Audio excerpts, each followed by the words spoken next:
Hello बच्चों, चलिए प्रश्न देखते हैं। हमारा प्रश्न है, जीवों की कोशिकाओं में प्रोटीन संश्लेषण में प्रायः भाग लेने वाले अमीनो अम्ल की कितनी संख्या होती है, बताइए। आइए समझते हैं। बच्चों, सबसे पहले हम अपने प्रश्न की मुख्य अवधारणा देखेंगे।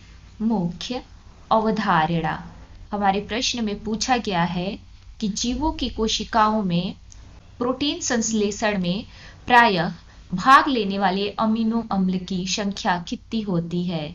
आइए लिखते हैं। जीवों की कोशिकाओं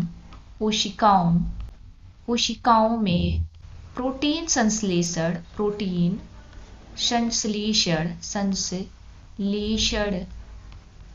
में भाग लेने वाले अमीनो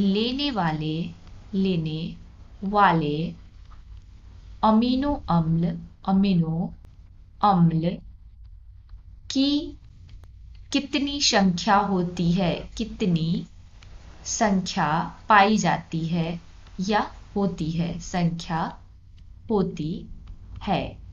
आइए समझते हैं। बच्चों, जो प्रोटीन का संश्लेषण होता है, प्रोटीन का संश्लेषण वो अमीनो अम्ल के द्वारा होता है। ये आपको पहले से पता है। किससे होता है? अमीनो अम्ल से।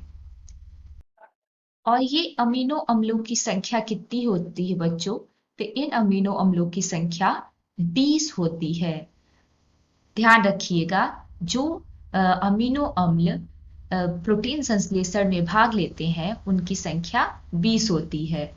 ये अमीनो अम्ल प्रोटीन बनाने के लिए अलग अलग तरीकों से जुड़ते हैं। ये 20 अमीनो अम्ल प्रोटीन बनाने के लिए या प्रोटीन संश्लेषण के लिए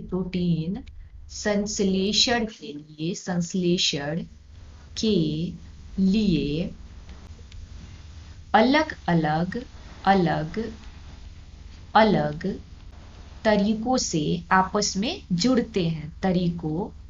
तरीकों से आपस में जुड़ते